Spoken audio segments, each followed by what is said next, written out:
நீதிமொழிகள் 20ஆம் அதிகாரம் 25ஆம் வசனம். பரிசுத்தமானதை விழுங்குகிறதும் பொருத்தனை செய்த பின்பு யோசிக்கிறதும் மனுஷனுக்கு கண்ணியாயிருக்கும். Proverbs chapter 20 verse 25.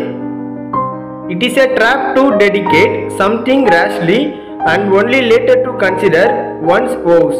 Amen.